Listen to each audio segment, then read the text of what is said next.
할렐루야. 우리 하나님의 크신 은총이 여러분과 함께 하시기를 축복합니다. 지난 주일에는 우리 예수님께서 하신 비유의 말씀이죠. 손에 쟁기를 잡은 사람은 뒤를 돌아보는 것이 마땅하지 않다. 손에 쟁기를 잡으면 앞을 향해 전진해 나가야 한다는 그런 말씀들을 함께 누가복음 9장의 말씀을 의지해서 나누었습니다. 우리는 다 손에 쟁기를 잡은 사람들이죠. 손에 쟁기를 잡았다는 것은 일이 있다는 것입니다. 하나님께서 우리에게 할 일을 맡겨주셨는데요. 우리가 그냥 세상의 일들, 먹고 사는 일들에만 주목하고 집중할 것이 아니라 하나님께서 내게 맡겨주신 일들, 하나님의 일들을 우리가 찾는 사람들이 되어야 하지 않겠나 하는 그런 말씀들 우리 안에 품고 매일매일 하나님께서 내게 맡겨주신 일들, 그 사역들, 사명들을 생각하면서 주님의 영광 가운데 거하는 저와 여러분 될 수 있기를 간절히 소망합니다. 그리고 그 목적과 방향이 우리 예수님이 되어야 하고 또 그 삶의 열매들을 우리 하나님께 올려드릴 수 있어야 우리는 비로소 손에 쟁기를 잡고 성공적인 인생의 삶을 살아가는 하나님의 축복의 사람이 되게 될 것입니다.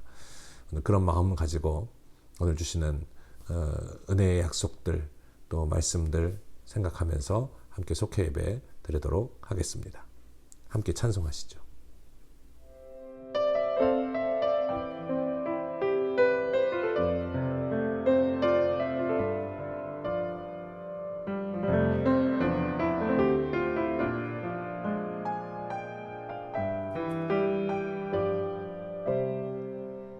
푸른 바다 나서니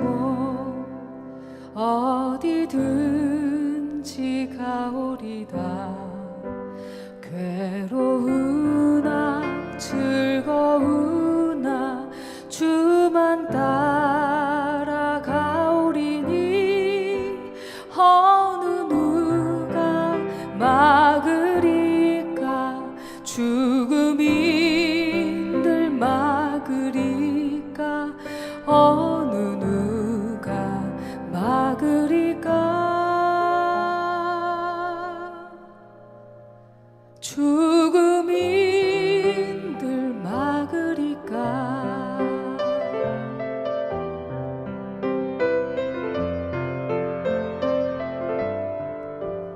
아골골짝인들에도 복음 들고 가오리다.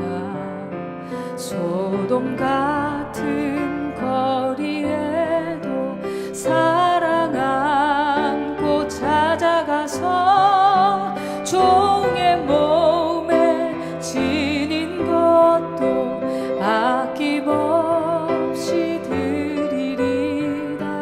종의 몸에 지닌 것도 아낌없이 드리리다.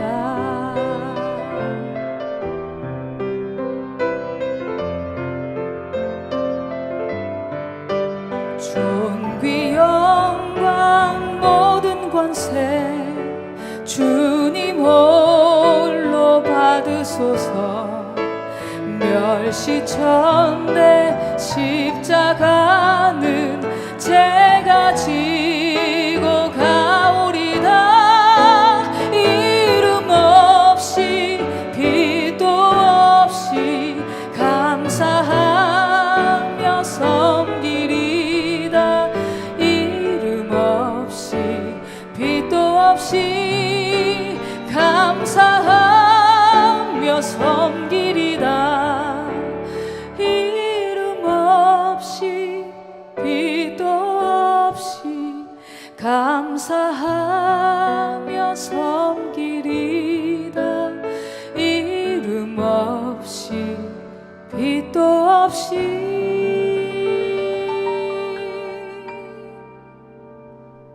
감사하며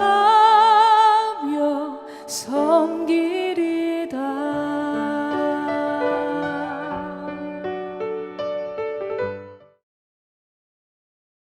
제17장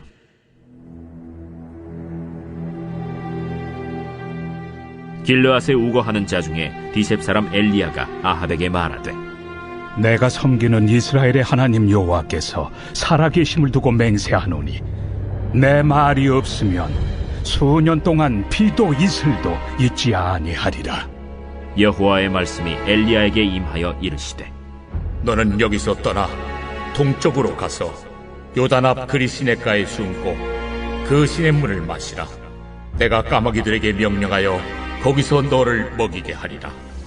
그가 여호와의 말씀과 같이 하여 곧 가서 요단 앞 그릿 시냇가에 머물매 까마귀들이 아침에도 떡과 고기를 저녁에도 떡과 고기를 가져왔고 그가 시냇물을 마셨으나 땅에 비가 내리지 아니하므로 얼마 후에 그 시내가 마르니라. 여호와의 말씀이 엘리야에게 임하여 이르시되 너는 일어나 시돈에 속한 사르밧으로 가서 거기 머물라. 내가 그곳 과부에게 명령하여 네게 음식을 주게 하였느니라. 그가 일어나 사르밧으로 가서 성문에 이를 때 한 과부가 그곳에서 나뭇가지를 줍는지라. 이에 불러 이르되 청하건대 그릇에 물을 조금 가져다가 내가 마시게 하라. 그가 가지러 갈 때 엘리야가 그를 불러 이르되 청하건대 내 손에 떡 한 조각을 내게로 가져오라. 당신의 하나님 여호와께서 살아계심을 두고 맹세하노니 나는 떡이 없고 다만 통에 가루 한 움큼과 병에 기름 조금뿐이라.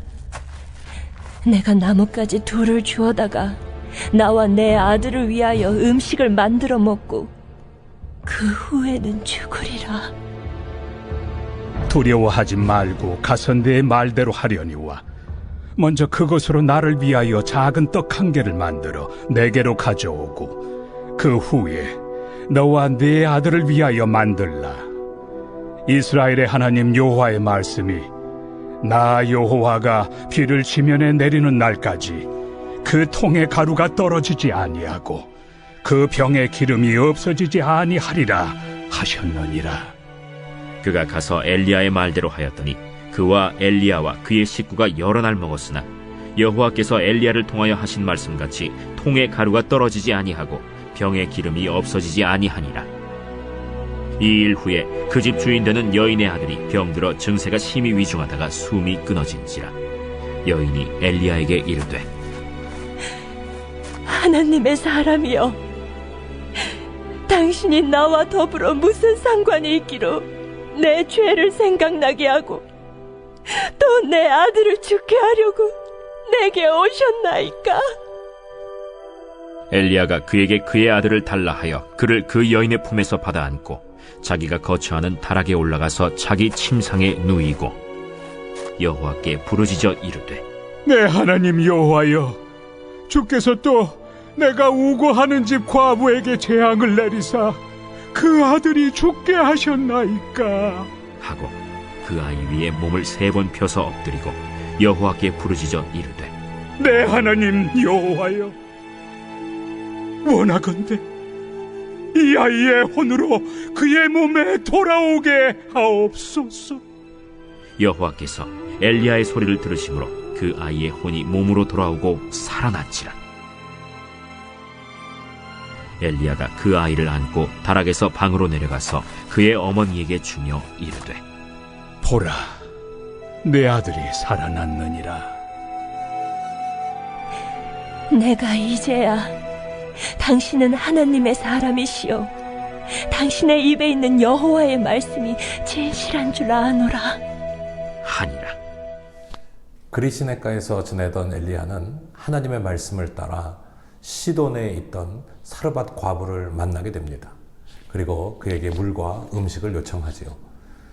극심한 기근 가운데 죽음까지 생각할 정도로 괴로웠던 이 사르밧의 과부는 엘리야에게 자신의 처지를 비관하면서 한탄하기도 합니다. 하지만 그 어려움 속에서도 엘리야가 전하는 하나님의 말씀에 순종한 이 여인은 그녀의 비탄이 탄성이 되고 슬픔이 기쁨이 되는 그야말로 놀라운 하나님의 이적과 역사를 경험하게 되었습니다. 이렇듯 거룩한 일을 감당하기 위해선 어떤 자세를 가져야 할 것인가, 사명자가 가져야 할 믿음의 자세가 무엇인지 오늘 본문을 통해서 함께 살펴보고 은혜 받기를 원합니다. 거룩한 일을 감당하기 위해 사명자가 가져야 할 태도는 무엇입니까? 첫째, 자신의 마음을 비워야 합니다. 하나님의 사람 엘리야는 당시 북이스라엘의 최고 권력자인 아합과 맞서 앞으로 몇 년 동안 비도 이슬도 없는 가뭄이 계속될 것이라는 하나님의 말씀을 선포했습니다. 이는 이스라엘에 대한 하나님의 심판이자 비와 농사의 신으로 알려진 우상 바알에 대한 정면 도전이었습니다. 하나님의 말씀이 선포된 후 엘리야에게 바알 숭배의 본고장인 시돈과 가까운 사르밧에 가서 머무르라는 명령이 내려졌습니다. 이 명령에 엘리야는 그 어떤 질문도 없이 자신의 생각과 마음을 비우고 그곳으로 갔습니다. 사명에 충성하기 위해서는 자신의 마음을 포기해야 합니다. 예수님의 사명은 자신의 의지가 아닌 아버지의 뜻대로 행함으로 하나님을 영화롭게 하는 것이었습니다. 마음을 비우고 그 안에 주님 뜻을 품을 때 사명은 온전히 감당할 수 있습니다. 둘째, 순종하는 믿음이 있어야 합니다. 하나님은 사르밧 과부에게 명령하셔서 엘리야에게 먹을 것을 공급하게 하셨습니다. 하지만 이 여인은 기근으로 인하여 절망적인 죽음에 직면한 상태였습니다. 여기서 하나님의 주권적인 역사가 일어납니다. 하나님은 여호와를 알지 못하는 여인을 택하여 엘리야에게 음식을 베풀게 하셨습니다. 여인은 자신이 하나님께 쓰임받고 있다는 것을 알지 못했지만 엘리야가 말한 대로 남은 음식을 그에게 제공합니다. 하나님의 말씀에 순종하여 사르밧으로 간 엘리야와 마지막 음식을 제공한 사르밧 여인은 순종의 좋은 모델로 제시되고 있습니다. 사명을 잘 감당한 여인은 예수님의 칭찬을 받았습니다. 주님의 말씀을 믿고 그 뜻에 순종하는 사명자는 그에 합당한 상급과 함께 놀라운 복을 받습니다. 셋째, 사명자의 큰 능력은 기도입니다. 여인의 유일한 희망이었던 아들이 병들어 위중하다가 죽고 말았습니다. 여인은 죽은 아들을 붙들고 한탄하면서 엘리야에게 원망의 말을 건넸습니다. 왜냐하면 하나님의 능력은 체험했지만 생명의 주관자가 하나님이심을 알지 못했기 때문입니다. 엘리야는 죽은 아들을 안고 자신의 침상이 있는 다락으로 올라갔습니다. 그리고 3번씩이나 엎드려 온 몸으로 하나님께 부르짖어 기도했습니다. 간절한 기도에 하나님의 능력이 나타났습니다. 죽었던 아이가 다시 살아나므로 여인은 생사의 주관자가 하나님이심을 알게 되었습니다.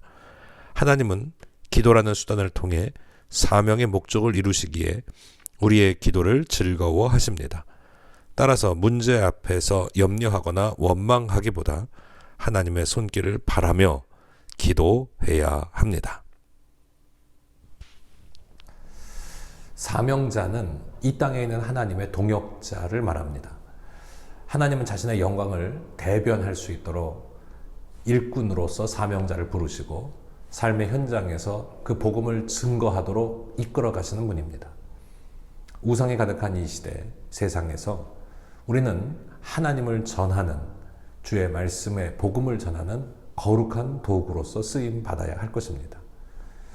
따라서 내가 받은 은사에 따라 귀하게 쓰임 받는 그야말로 이 땅에 하나님 부르신 사명자가 되어야 할 것입니다.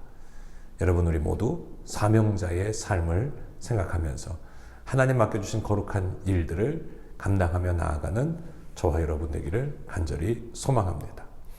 이제 묵상 질문하겠습니다. 우리가 사명자의 삶을 어떻게 살아야 할 것인지 함께 고민하면서 하나님의 뜻 가운데 서기를 원하는 것은 우리가 우리의 일상의 삶에서 하나님의 임재와 동행을 발견할 수 있어야 합니다. 그리고 하나님의 부르심이 무엇인지 찾아내야 합니다. 그러기 위해선 우리가 지난 주일에도 이런 말씀을 드렸지만 쟁기를 잡고 쟁기를 손에 잡았으면 하나님 내게 맡겨주신 일이 무엇인지를 찾아내야 합니다. 하나님의 일을 해야 해요. 우리의 삶의 분깃 또 모든 일상의 삶 속에서 하나님께서 내게 맡겨주신 일이 무엇인지 주의 일들을 찾아 그 일들을 감당해 나아가는 저와 여러분 되기를 바랍니다. 그리고 무엇보다도 하나님의 사역의 가장 중요한 핵심은 복음을 전하는 일입니다. 예수 그리스도를 증거하는 일입니다. 그래서 말씀으로 또 삶으로 또 우리의 행동으로 언행으로 또 우리의 삶의 열매로 그리스도의 복음을 전하는 하나님의 사람들이 다 되시기를, 그런 사명자가 되기를 우리 주 예수 그리스도의 이름으로 축원합니다.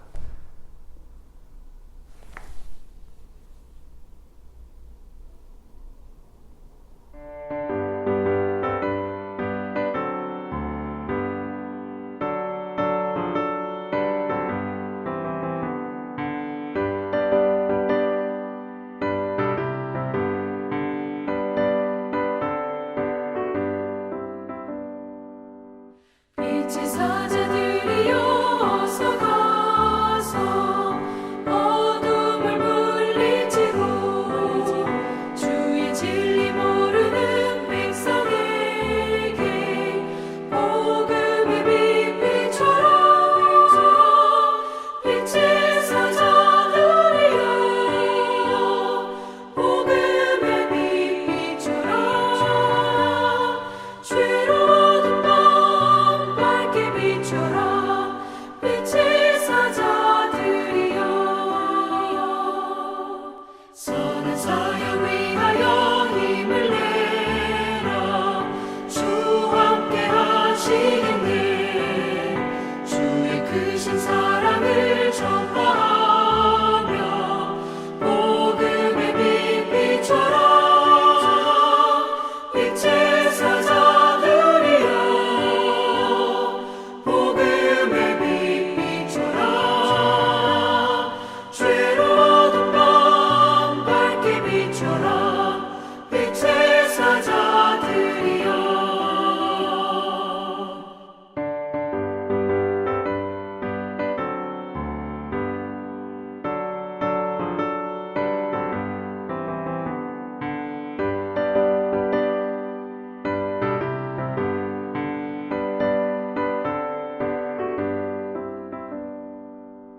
주님 부탁하신 말 순종하여 이 진리 전파하라. 산을 넘고 물 건너 힘을 다해 복음의 빛 비춰라. 빛의 사자들이여 복음의 빛 비춰라. 죄로운 밤 밝게 비춰라. 빛의 사자들이여 동서남북 어디나 땅끝까지 주님만 의지하고 눈 어두워 못 보는 백성에게 복음의 빛 비춰라. 빛의 사자들이여 복음의 빛 비춰라. 죄로운 밤 밝게 비춰라. 빛의 사자들이여 기도하겠습니다. 거룩하신 아버지 하나님, 저희들을 예배로 부르시고 이 속회 예배를 통해서 하나님 앞에 나아가게 하심을 감사를 드립니다. 언제나 하나님 부르신 그 부르심의 소명과 사명을 발견하면서 하나님 뜻 가운데 늘 승리하며 살아가는 거룩한 백성들 될 수 있도록 축복하여 주옵소서. 하나님 부르심이 무엇인지 늘 살피게 하시고 하나님 우리에게 맡겨주신 일들 순종하며 잘 감당하게 하여 주시며 또한 칭찬받는 하나님의 종으로 세움받아 날마다 하나님의 뜻 가운데 복되게 하여 주시기를 원하고 기도드립니다. 어렵고 힘든 순간순간들마다 주님 힘 주시고 능력 주시며 우리의 삶에 하나님의 도우심과 또 임재하심으로 우리의 앞길을, 우리의 갈 길을 이끌어 주시는 그런 믿음의 삶의 축복이 있도록 인도하여 주옵소서.